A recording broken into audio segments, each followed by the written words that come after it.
18 साल के बाद राहु का तूफान होने जा रहा है शुरू। मेष राशि की 10 सच्ची भविष्यवाणियां जो उड़ा देंगी आपके होश। दोस्तों, जिंदगी में ऐसे पल आते हैं जब सब जानकर भी चुप रहना पड़ता है, शक्ति होते हुए भी हमें सहन करना पड़ता है। यही हाल पिछले 4 महीनों से कलयुग के राजा राहुदेव का था और आपका भी। एक तरफ यहाँ अपनी मील त्रिकोण राशि शनि के घर में बैठे थे, यानी शनि की राशि कुंभ में बैठे हैं, और ये राहु का ही साम्राज्य अपना खुद का घर माना जाता है। लेकिन फिर भी यह ग्रह इच्छाओं का जो राजा है वो असहाय क्यों? क्योंकि 4 महीनों से राहु मृत अवस्था में, बूढ़ी अवस्था में अपनी शक्तियों को खोकर बैठा था, अपनी क्षमताओं को खोकर बैठा था। अब वक्त करवट बदल देगा। दुर्गा अष्टमी से राहु की पावर कई गुना बढ़ने वाली है, क्योंकि राहु जागृत अवस्था में युवा अवस्था के साथ मां भगवती की कृपा के साथ शक्तिशाली होने वाला है। और ये मेष राशि के 11वें घर में बैठकर आपके जीवन में कुछ ऐसे परिवर्तन लाने वाला है जो सिर्फ सफलता नहीं बल्कि सफलता की विलासिता देगा। आपका नाम, फेम, प्रभाव सब कुछ बदल जाएगा। और किन उपायों से आप इस सफलता को सुनिश्चित कर सकते हैं, लंबे समय तक रख सकते हैं, यही सब हम गहराई से समझेंगे। लेकिन वीडियो में आगे बढ़ने से पहले कमेंट बॉक्स में सच्चे मन से लिख दें हर हर महादेव, जय माँ दुर्गा। वीडियो को एक प्यारा सा लाइक करें और हाइप करें, और चैनल को सब्सक्राइब करें, अपने ज्ञान दर्शन यूट्यूब चैनल को। और आरंभ करते हैं इस खास सफर की। देखिए, राहु का युवा अवस्था में आना, 10 ऐसी सच्ची भविष्यवाणियां। नंबर 1, मेष राशि के लिए सबसे महत्वपूर्ण संदेश क्या कहता है, ध्यान से सुनिए। मित्रों, क्या आप जानते हैं 11वें भाव में राहु का प्रवेश कोई साधारण घटना नहीं। ज्योतिषी में इसे सबसे महत्वपूर्ण और शक्तिशाली गोचर माना जाता है। कारण यह है कि जब राहु तीसरे, छठे, 7वें, द्वादश, 11वें घर में प्रवेश करता है तो यह जीवन में गहरे, व्यापक, जबरदस्त परिवर्तन लाता है। इस बार मेष राशि के लिए राहु ने 11वें भाव यानी लाभ के घर में, इच्छा के घर में डेरा डाल लिया है।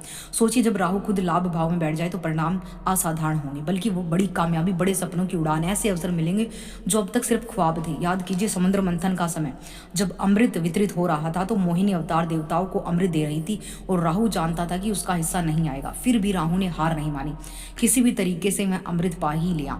यही है राहु की सबसे बड़ी खासियत, हर हाल में मंजिल तक पहुंचने की अदम्य शक्ति। अब वहीं राहु आपकी कुंडली के लाभ भाव में बैठ चुका है। मतलब जो काम महीनों से पेंडिंग थे, बार बार रुक रहे थे या डिले हो रहे थे, उनमें अब रफ्तार और तेजी आ जाएगी। यह समय ऐसा है जब मेष राशि वालों की किसी बड़े लक्ष्य, महत्वाकांक्षी प्रोजेक्ट या महत्वपूर्ण अवसर से जुड़ेंगे। ऐसा लक्ष्य जो जीवन को नई ऊंचाई, व्यापकता और स्थायित्व देगा। यदि आप फिल्म, मीडिया, डिजिटल प्लेटफॉर्म, विदेश से जुड़े हैं, किसी काम में हैं, या technology, global networking, import export जैसे क्षेत्रों में हैं, तो राहु आपके लिए कामयाबी का तूफान और अभूतपूर्व अवसर लेकर आया है। राहु जब एकादश भाव में होता है तो उसकी दृष्टि सिर्फ धन तक सीमित नहीं रहती, बल्कि यह आपके नेटवर्क, संपर्क और अवसरों के विस्तार पर भी केंद्रित होती हैं। आपके संपर्कों में ऐसे अवसर मिलेंगे जो आपको कल्पना से भी अधिक विशाल और लाभकारी होंगे। राहु साधारण उपलब्धि नहीं देगा, बल्कि ऐसा विशाल और आश्चर्यजनक लाभ देगा जो आपको भी चौंका देगा। बस ध्यान रखिए, यह समय सिर्फ योजना बनाने का नहीं बल्कि तत्काल और साहसिक कार्रवाई करने का है, क्योंकि राहु के इस गोचर का प्रभाव अगले लंबे समय तक रहेगा। और जो लोग इस दौरान खुद को साबित करेंगे वहीं सबसे आगे रहेंगे, स्थायी सफलता पाएंगे। भविष्यवाणी नंबर 2, दोस्तों ध्यान दीजिए, राहु की 3 दृष्टियां अब आपके जीवन पर स्पष्ट प्रभाव डालने वाली हैं। इनमें से प्रथम दृष्टि सीधे आपके तीसरे भाव पर पड़ रही है। तीसरा भाव क्षेत्र होता है हमारे पराक्रम, साहस, यात्राओं का, संचार का, अनुबंधों का, छोटे प्रयासों और दैनिक गतिविधियों का प्रतीक। इसका अर्थ है कि जो भी पुरानी रुकावटें, बाधाएं, अधूरे काम आपके रास्ते में खड़े थे, उन पर अब तेजी से काम होगा और आप धीरे धीरे उन समस्याओं से बाहर निकल पाएंगे। यही प्रभाव केवल सतही लाभ नहीं देगा, जैसे कि वैदिक ज्योतिषी कहता है कि यह अष्टम भाव से अष्टम प्रभाव जैसा गहरा परिवर्तन लेकर आता है। मतलब यह जंजीर जो लंबे समय से आपके पैरों में जकड़ी हुई थी, टूटने लगेंगी। आप जिन जीवन के एक नए सुखद, स्थिर, लाभकारी आयाम की तरफ कदम बढ़ाएंगे। राहु का एकमात्र लक्ष्य साफ है, अमृत तक पहुंचना। और जब राहु इस प्रकार की दृष्टि डालता है तो यह न केवल आपका मनोबल बढ़ाता है बल्कि व्यवहारिक सहारा, मार्गदर्शन भी देता है, ताकि आप अपने बड़े लक्ष्यों की ओर तेजी से बढ़ सके। इस समय नवीन एग्रीमेंट, छोटे छोटे लाभकारी सौदे, फायदे वाली यात्राएं संभव हैं। यही यात्राएं आपके जीवन में नई संभावनाओं को और लाभ के द्वार खोल सकती हैं। साथ ही छोटे भाई बहनों के साथ नजदीकी रिश्तेदार, सहयोगी आपके लिए विशेष अवसर ला सकते हैं। संक्षेप में कहे तो प्रथम दृष्टि आपके जीवन की ठहराव वाली समस्याओं को तोड़कर आपको आगे बढ़ने का मार्ग दे रही है। तैयार रहिए और मौका सही तरीके से पकड़िए, क्योंकि राहु अब आपको उस मंजिल तक पहुंचाने का संकल्प लिए खड़ा है जहां आपके प्रयास और धैर्य का फल निश्चित रूप से मिलेगा और सफलता आपके कदम चूमेगी। भविष्यवाणी नंबर 3। अब बात करते हैं राहु की 7वीं दृष्टि की, जो सीधे प्रभाव डाल रही है आपके पंचम भाव पर। पंचम भाव केवल संतान, शिक्षा, ज्ञान, प्रेम, मानसिक संतुलन का प्रतीक नहीं, बल्कि हम आपके जीवन के सृजनात्मक मानसिक विकास का भी केंद्र भाव है। इस समय आपको अपनी संतान से जुड़े महत्वपूर्ण कदम उठाने होंगे, चाहे उनकी पढ़ाई, करियर, समग्र विकास हो। राहु की दृष्टि अब रुकावट नहीं लाएगी, क्योंकि राहु अब अपने मित्र की राशि में स्थित है, न कि शत्रु की। पहले गुरु की राशि में होने के कारण अवरोध, भ्रम बने रहे थे, लेकिन अब राहु का फोकस स्पष्ट है और लक्ष्य तय हैं। जैसे समुद्र मंथन में राहु का दृश्य केवल अमृत तक पहुंचना था, वैसे अब यह दृष्टि आपके जीवन में लक्ष्यों पर स्थिरता, स्पष्टता लाएगी। विद्यार्थियों के लिए यह गोचर बेहद शुभ है। पढ़ाई में एकाग्रता बढ़ेगी, नया ज्ञान, नई स्किल सीखने का सुनहरा समय रहेगा। यदि आप किसी नए कोर्स, प्रतियोगी परीक्षा या क्रिएटिविटी फील्ड में कदम रख रहे हैं तो यह समय आपको मजबूत आधार और सफलता की दिशा देगा। ध्यान रहे, पंचम भाव केवल शिक्षा की नहीं बल्कि शेयर मार्केट, ट्रेडिंग और स्पेकुलेशन का भी है। राहु इन क्षेत्रों में विशेष प्रभाव डालता है। यदि आपका काम निवेश से है, ट्रेडिंग से है, तो आपको यह समय अत्यधिक लाभ और आश्चर्यजनक अवसर भी दे सकता है। बस ध्यान रहे, सही रणनीति, धैर्य और सतत प्रयास, लगातार प्रयास करना ही सफलता की कुंजी है। जो इस समय बुद्धिमानी और लगन से आगे बढ़ेंगे, वे ही इस गोचर के वास्तविक लाभ को प्राप्त कर पाएंगे। भविष्यवाणी नंबर 4। अब आते हैं राहु की अंतिम दृष्टि के बारे में, यानी उसकी 9वीं दृष्टि है। दृष्टि सीधे आपके सप्तम भाव पर पड़ रही है। ध्यान से समझिए, सप्तम भाव केवल जीवन साथी का घर नहीं बल्कि इसे कर्म क्षेत्र भी माना जाता है, क्योंकि यह दसम से दसम है, यानी इसका सीधा संबंध आपके करियर, व्यापार, प्रोफेशनल जीवन से भी है। सोचिए, राहु अपनी शक्ति से सप्तम भाव को देख रहा है। ऊपर से यह भाव शुक्र की राशि में स्थित है और शुक्राचार्य राहु का तो पुराना याराना मित्राना है, इस समय भी कायम है। दोनों दानवों की श्रेणी में आते हैं और लक्ष्य तक पहुंचना ही इनका उद्देश्य है।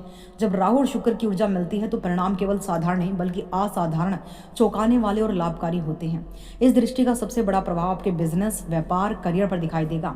कुछ नए कॉन्ट्रैक्ट, बड़े क्लाइंट और महत्वपूर्ण डील्स के स्पष्ट संकेत आपको मिल सकते हैं।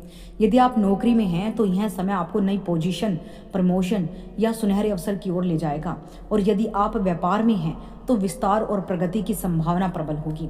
कई लोग इस दौरान अपने व्यापारिक जीवन की नई शुरुआत भी कर सकते हैं।